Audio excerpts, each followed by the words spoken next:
Basta tayo gagawa ng magandang itak lagi. Samahan nyo ako ngayon. Itetesting natin ngayon sa tubo kung gaano katigas ang blade niya. Kami din kakaano man lang ng balitan ng mga puro-puro at nagbabalitaan. Yung GI5, malambot lang po ito. GI5. Pero tinetesting ko po dito kung pasado itong aking knife na ginawa, kung matigas po ang subo niya o malambot, para po yung nagpagawa satisfied naman po sa kanyang babayaran. Ay tetestingin po natin. Subukan natin ngayon kung makakatsamba tayo, itaga natin sa GI5. Ay molye ng F150. Testingin po namin dito sa... Hindi po ako si Bonifacio at hindi pagawa. Ito'y magiging... Yan. Ganon po ang mangyayari dito. Yan po ay tiyagaan lang.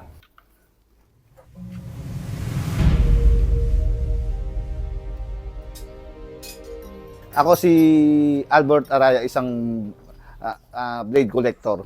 Nakita ko kasi sa vlog na mga rare ang mga gamit dito. At saka ito lang yung napunta kong kakaiba pagkagawa ng itak. Molye po to ng kalesa. Pangahit din ng kalabaw ang gagawin din eh. Dalawa yan. Dalawang pangahit ng kalabaw. Hindi, ito may hahaba pa eh. Tapos ari po ay copper. Ari po ay tiger bronze na altericiel ng kanyon. Asbestos po itong black. Sungay po ng usa. At stainless pong tornilyo. At copper ang kanyang lock. Sa lahat ng lugar o bayan na napuntahan ko, ito lang yung kakaiba. At napakaangas sa pagkagawa.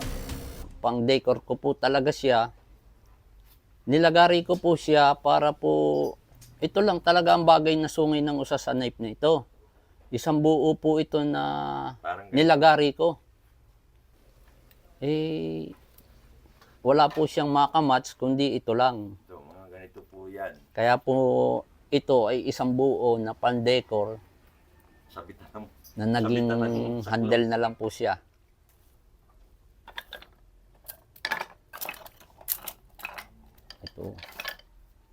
Ito po yung kaparis niya na gagawin ko naman po kay Dante, Austria. Naramdaman ko sobrang saya ko nung nakuha ko yung isa ako sa nagkaroon ng itak na ganito ka tibay at ganito kaganda. Kahit na kami magpunta sa Bigan, doon ko nakita na gano'ng kalaki ko. Kami 6. Niyug-yug namin ito. Talagang nasunod. Pero pagkaalis Muli namin, ng kalesa, nabalik. nabalik. At saka ito, 4. Huling gabi. Ari po ang kasamahan niya na muli ng kalesa.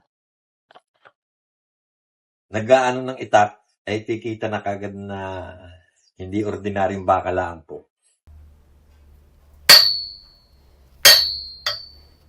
Yan, makikita po ninyo na pinupukpok po ay tubo, steel tube. At yan, kino-close up po ang talim na tumama. Makikita po naman ninyo kung nabingaw or nalupi ang talim. Tanggalin mo bro yung ano. Yung puti. Lumipat yung GI. Parang pulbos. Pulbos yung GI. Yung coating niya.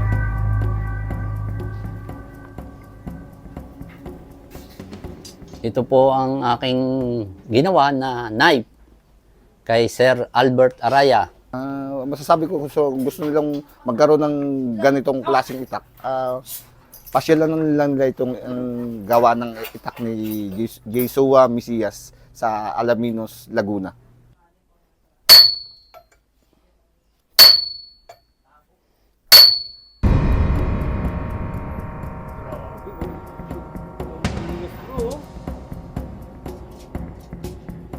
Talsi kanina eh.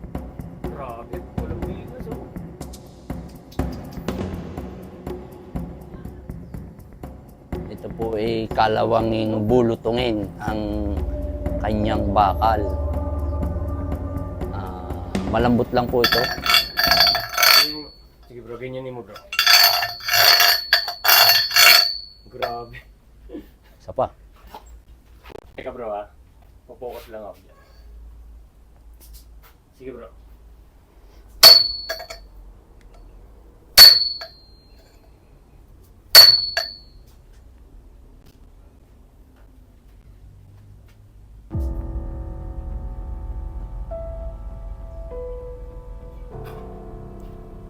Grabe, hindi Yung mga kapwa ko blade collector, pumunta na kayo dito para masihan kayo kung gaano katibay kaganda ang kanyang pagkagawa. Tsempuhan din lang po ang subo na tsambahan ko po na okay ang kanyang pagkakasubo.